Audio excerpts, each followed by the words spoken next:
The air in the makeshift officers' club on forward operating base Dagger was a thick, greasy soup of smells. It was a layered concoction, a history of long nights and longer days told through scent. At its base was the persistent, cloying aroma of stale beer, soaked deep into the plywood floorboards and the scarred surface of the bar. Layered on top of that was the sharp, metallic tang of ozone from the overworked air filtration units, which hummed a constant, monotonous drone under the tin roof. Beneath it all, a fundamental note of diesel exhaust and damp, red earth wafted in every time the door swung open. A constant reminder of the hostile world just beyond the thin membrane of the compound's perimeter.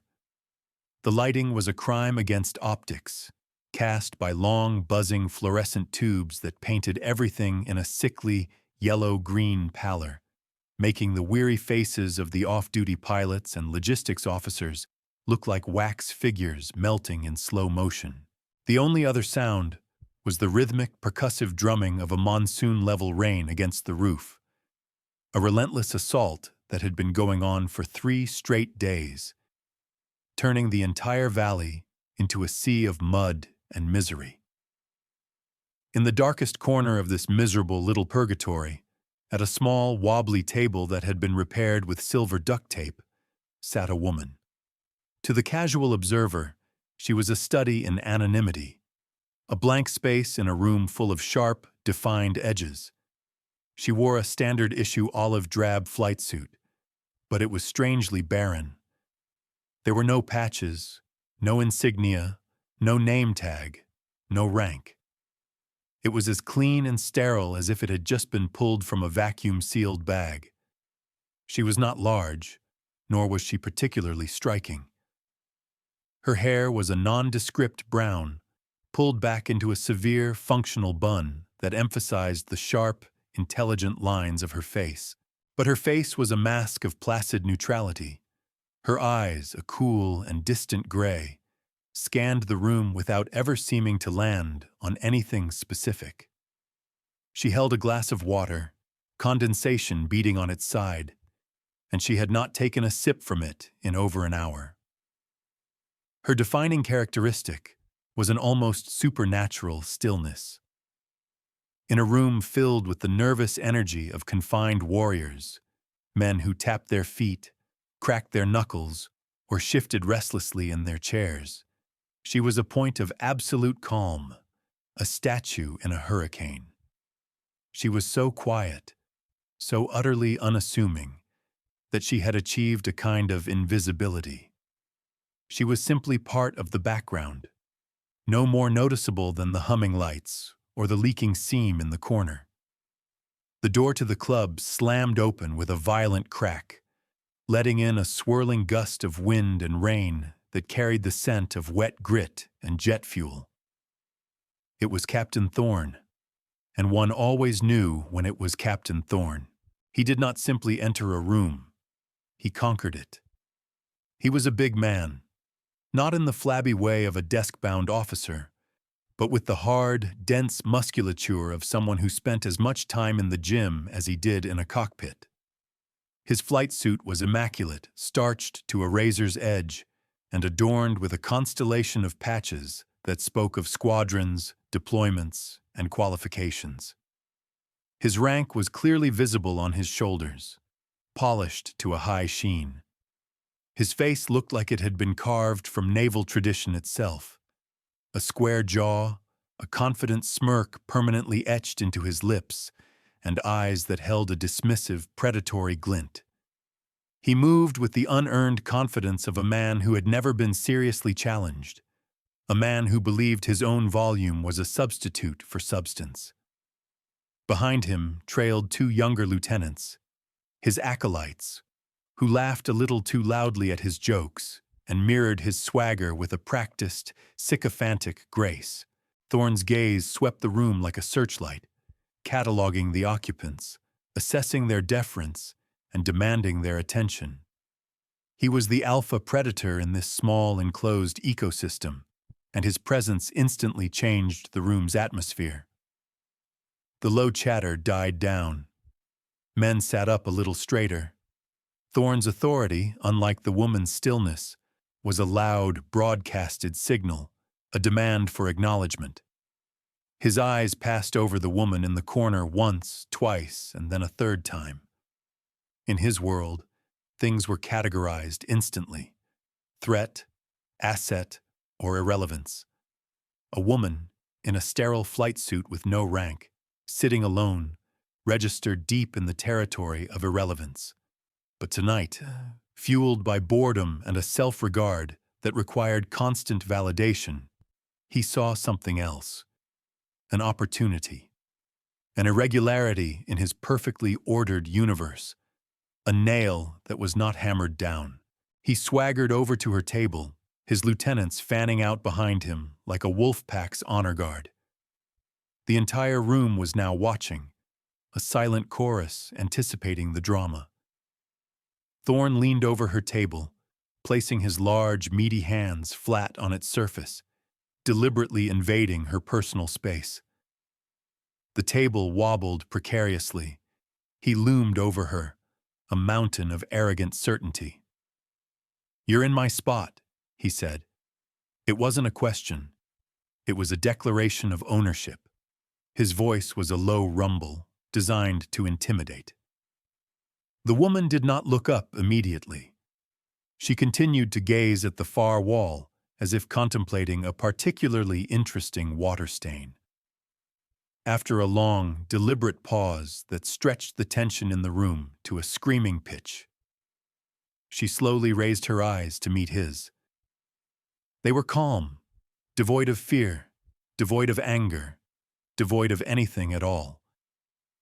They were like the gray, storm-tossed sea outside, deep, cold, and unreadable. "I was not aware this table was assigned seating, Captain," she said. Her voice was quiet, even, and unnervingly precise. It held no hint of deference or apology. Thorne's smirk widened, but a flicker of annoyance crossed his face. He had expected a stammer, an apology, a hasty retreat. He had not expected this placid, analytical response.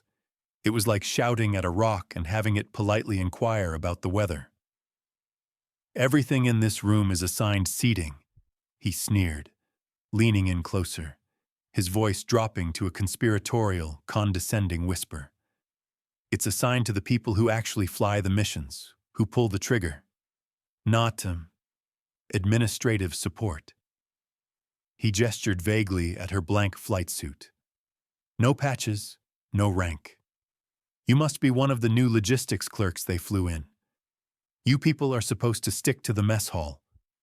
This place is for warriors." The lieutenants behind him snickered obediently. The insult hung in the air, thick and ugly.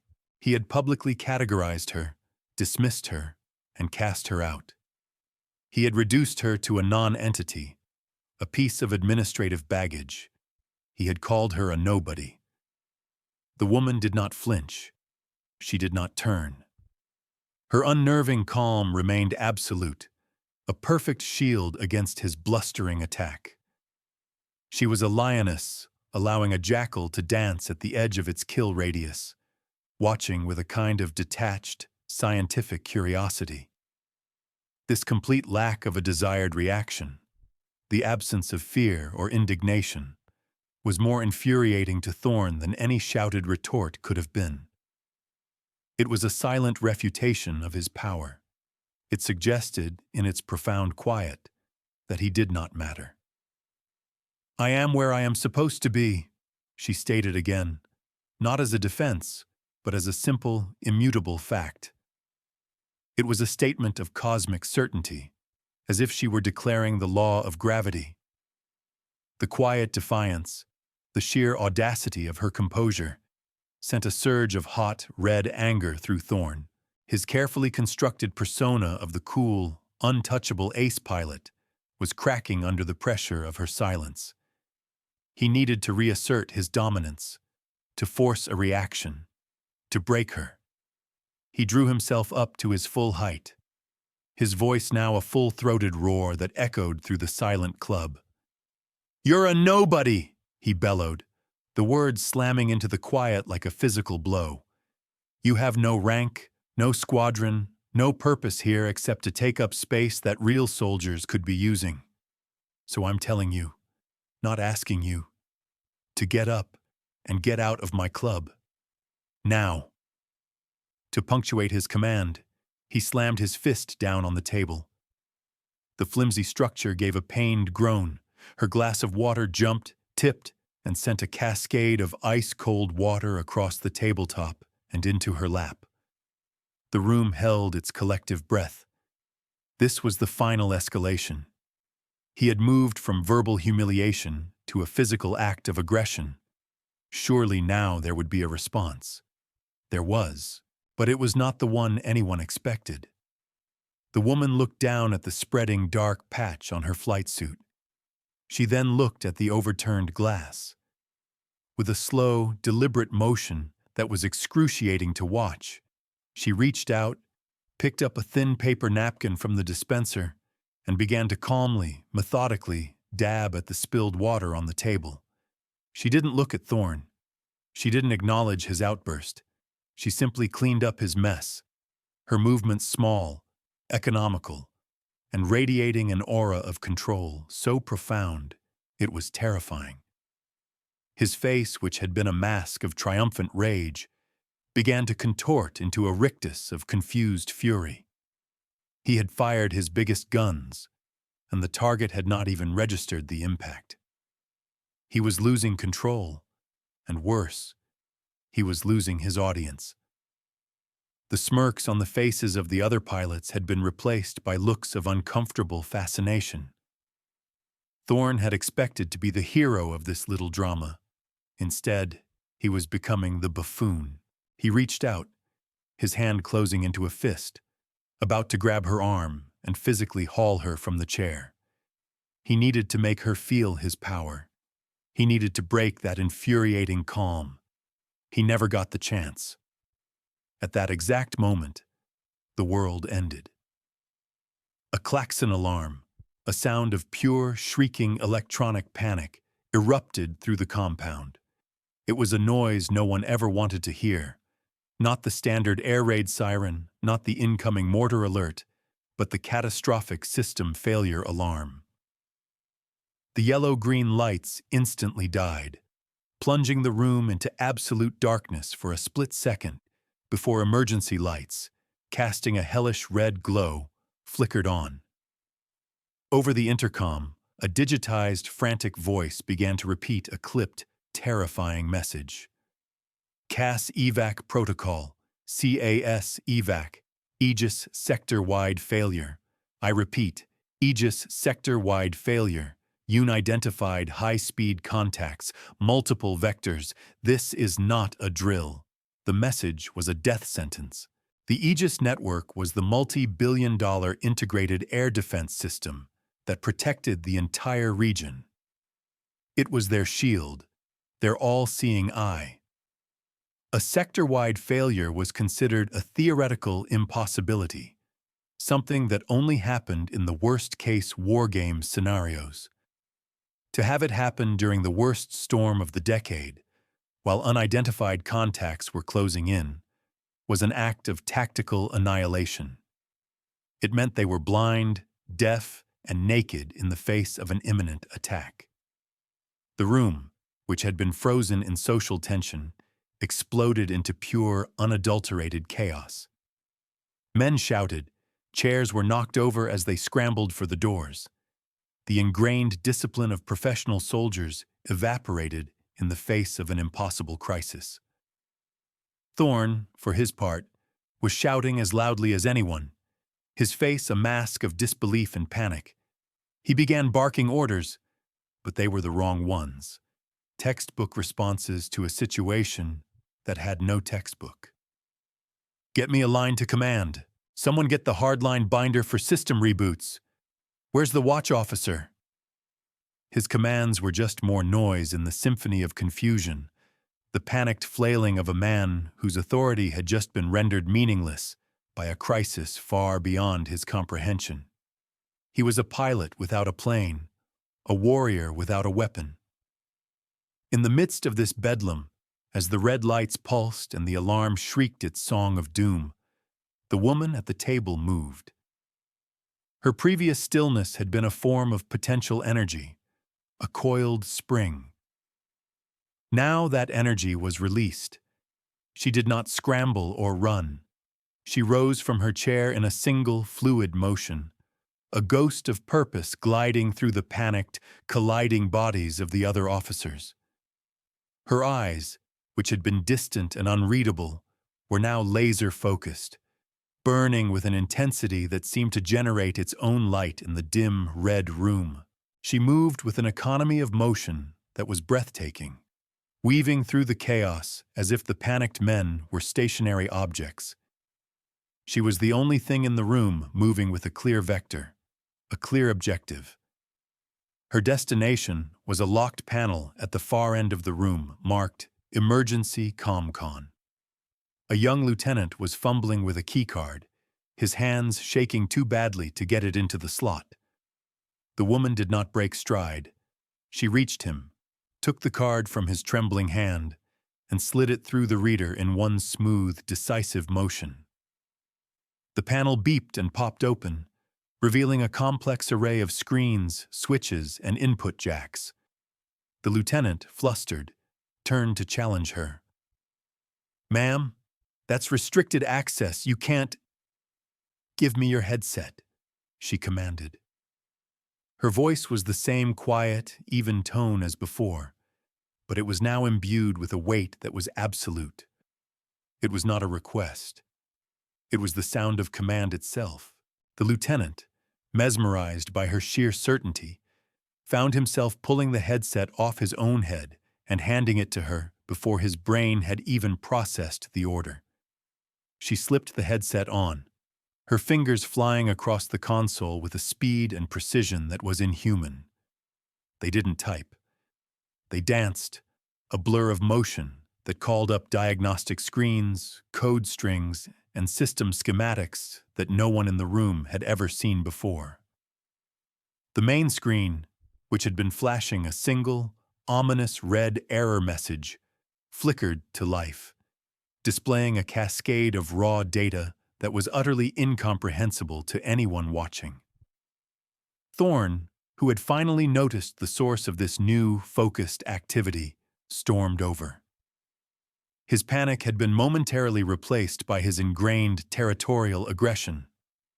"What in the hell do you think you're doing? Get off that console! That's classified command-level access!" The woman did not even turn her head. Her eyes remained locked on the screen. One hand continued to fly across the keyboard, while the other flipped a series of switches on the panel. Into the headset's microphone, she spoke a stream of what sounded like a foreign language of expertise. "Override command 709er, accessing tertiary satellite link, code phrase Nemesis Ethelred Valhalla. Bypass primary power grid, shunt auxiliary reactor output directly to array substation 3. I need a diagnostic on the quantum entanglement comms relay now. Ignore protocol. Slave the targeting sensors from forward battery Charlie to my console. Give me manual control of the entire grid." The jargon, the sheer density of technical command, fell into the chaotic room like a blanket of cold silence. The panicked shouting died away, replaced by a stunned, disbelieving quiet. The men froze, turning to stare at this anonymous woman who was speaking with the authority of a god, casually manipulating the very systems that the base's highest-ranking engineers were trained to merely monitor. She was not trying to reboot the Aegis system. She was rebuilding it from the ground up, in real time, in the middle of a crisis. Thorne stood frozen, his mouth half open, the angry retort dying on his lips. His brain could not process what he was seeing. It was like watching a janitor walk into a hospital's operating theater, push the chief of surgery aside, and begin performing a heart transplant with flawless, impossible skill. His entire worldview, a rigid structure built on rank, patches, and loud proclamations of ability, was crumbling into dust. For the next 10 minutes, the room became a classroom, and the woman was its sole, silent instructor. Her actions were the lecture. She worked with a focused, terrifying intensity.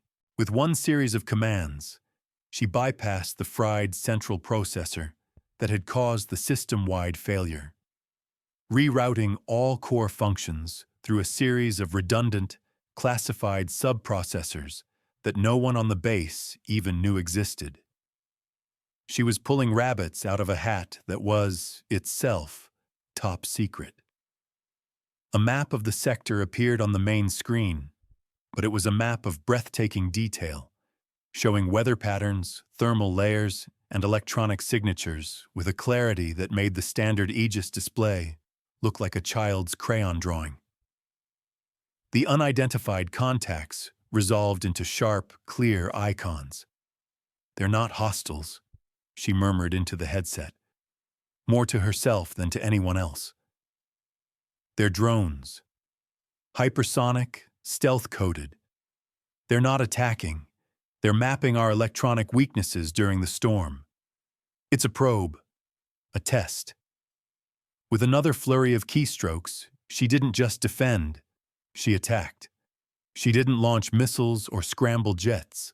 She did something far more elegant, far more devastating. She isolated the frequency the drones were using to communicate with their controller, hacked it, and began feeding them a stream of corrupted ghost data. On the screen, the icons representing the enemy drones began to behave erratically, their flight paths becoming confused, some of them turning back on each other. She had turned their own network against them, transforming their sophisticated intelligence-gathering mission into a circular firing squad. She was dismantling the enemy's operation with nothing but pure, intellectual firepower. The onlookers, from the lowest lieutenant to Captain Thorne himself, were no longer just soldiers. They were witnesses to a miracle. They were watching a master at work, an artist painting a masterpiece of digital warfare.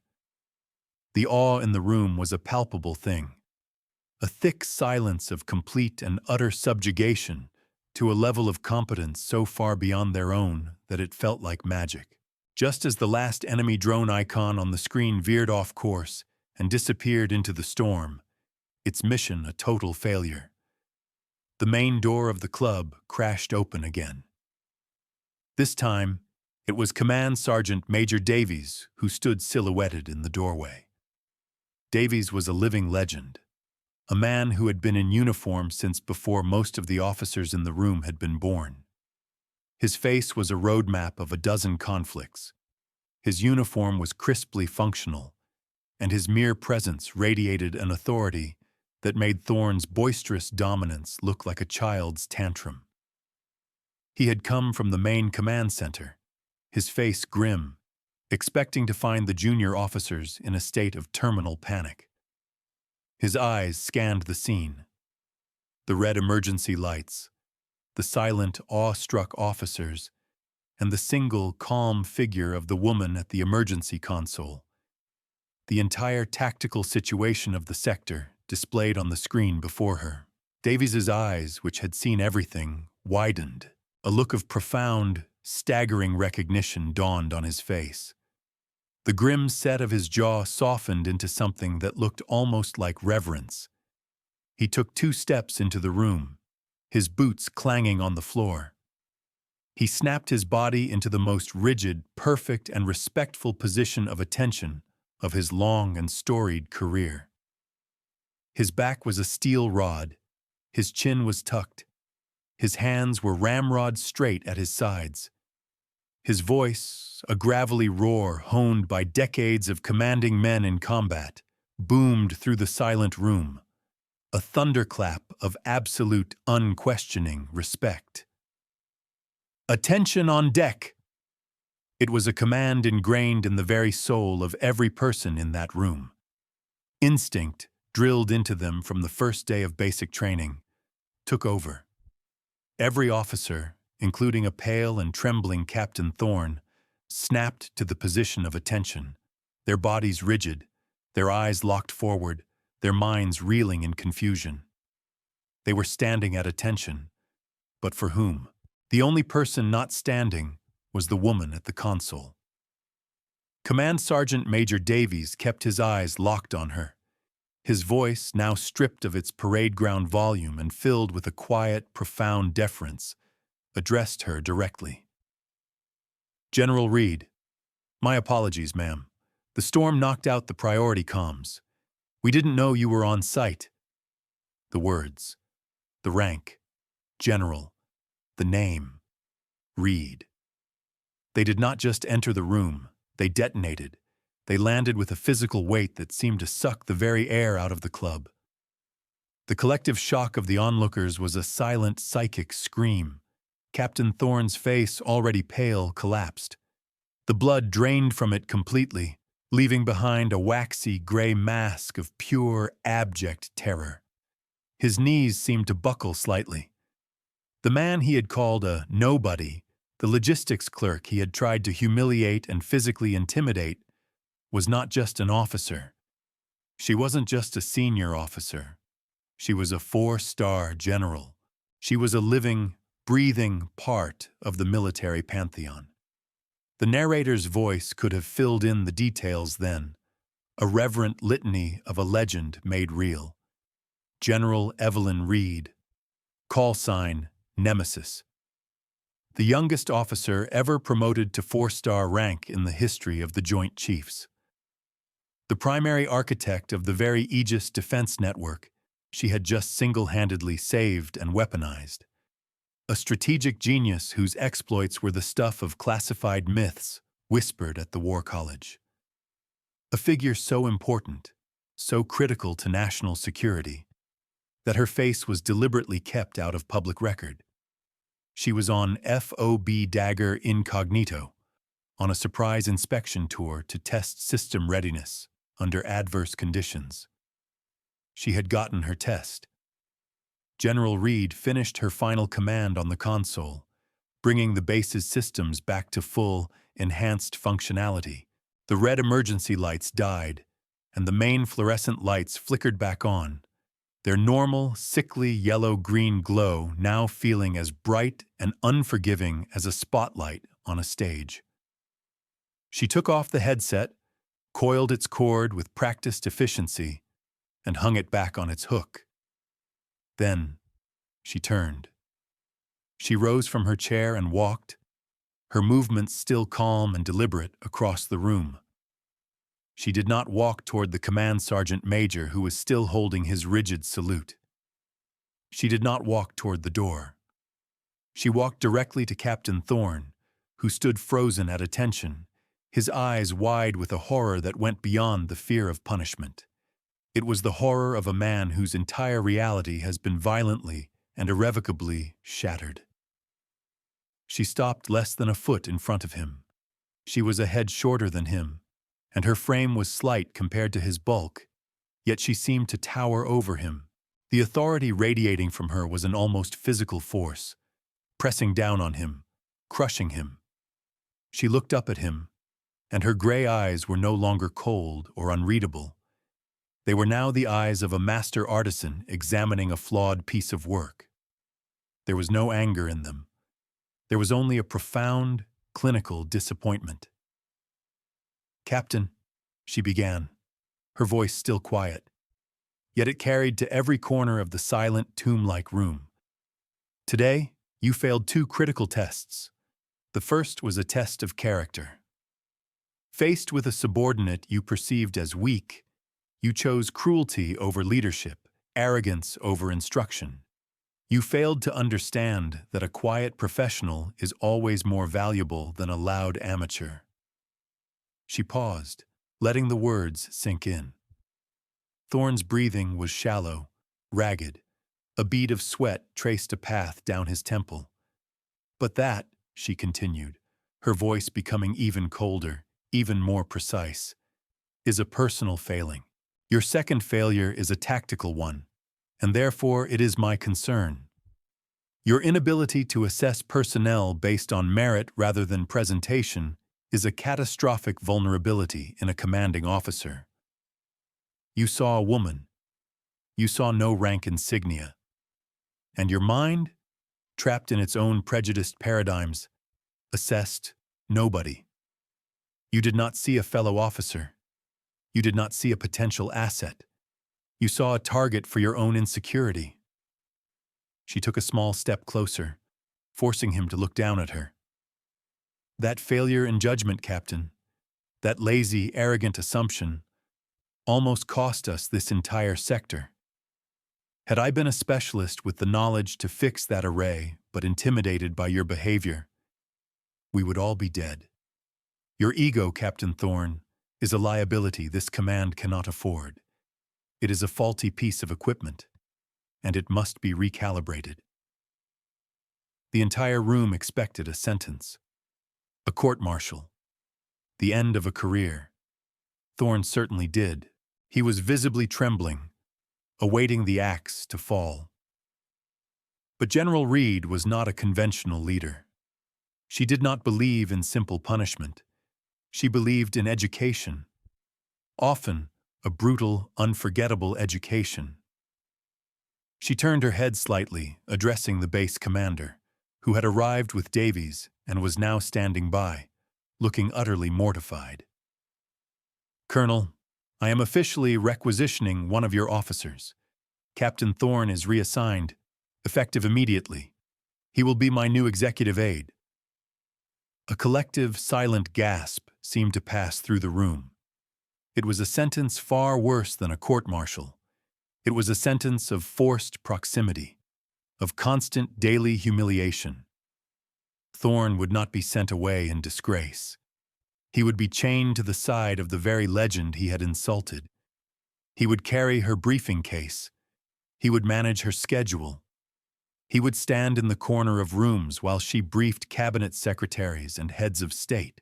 Every single day, for the foreseeable future, he would be forced to bear witness to the galactic scale of her competence, a constant, grinding reminder of his own catastrophic failure of judgment.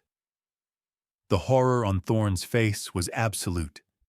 It was the face of a man being condemned to his own personal, educational hell. He needs a new education, General Reed finished, turning her back on him. His training begins now. The story of that night on FOB Dagger passed into legend. It became a modern military fable, a teaching tool told at academies and training centers, a cautionary tale for every new generation of arrogant young officers who thought the world owed them deference.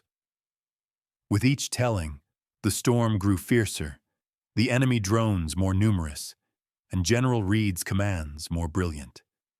The legend grew, as all legends do, but the core, immutable truth of it remained. It was the story of the night that hubris, loud and decorated, met competence, quiet and unassuming, and hubris was found wanting. Years passed.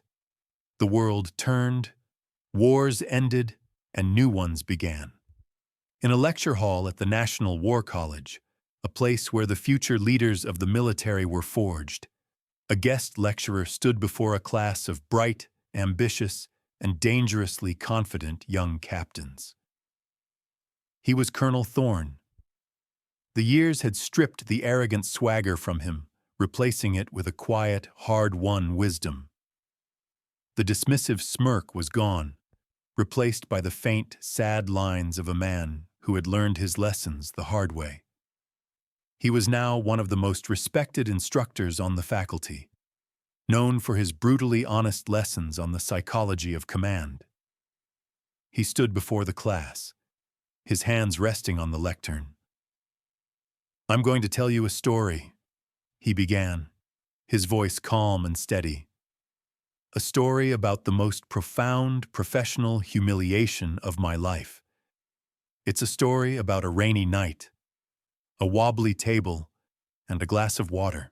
It's the story of the day I met a nobody who turned out to be the most significant somebody I would ever know. And he told them. He told them everything, sparing no detail of his own foolishness, his own prejudice, his own spectacular failure. He used his own shame as a mirror, forcing the young officers in front of him to see their own potential for such arrogance reflected in it. "She never raised her voice," he said, his own voice now barely a whisper, filled with a decades-old awe. "She never had to. She taught me that true authority is not something you wear on your collar. It is not something you can demand. It is something you demonstrate in the crucible of crisis. Authority is competence, and nothing more." He had become the most fervent apostle of the gospel he had been forced to learn. His public humiliation had become his life's purpose, ensuring that no officer who passed through his classroom would ever make the same mistake. He had been broken down and then rebuilt into a far better man, a far better leader. This is the nature of true strength. It is rarely loud. It is not found in the boastful pronouncements of the arrogant, nor in the gleaming symbols of rank and status. It is found in the quiet corners, in the unassuming figures who have nothing to prove, for their proof is their action. True strength is the calm hand that rights the overturned glass. It is the steady voice that cuts through the noise of panic. It is the focused mind that sees the solution while others see only the problem. It is substance over style, deed over declaration. It is a lesson that transcends the battlefield and the barracks, a universal truth for any room where a loud fool might mistake a quiet master for a nobody. The most dangerous person in the room is never the one who tells you they are. It is the one who doesn't have to. Their work, their action, their quiet, undeniable competence will speak for them with a voice far louder and more powerful than any boast or threat. And on that rainy night, the lesson was taught, and a legend was born, a permanent reminder to all who would hear it. Never, ever judge by appearances. For you never know when you are in the presence of greatness.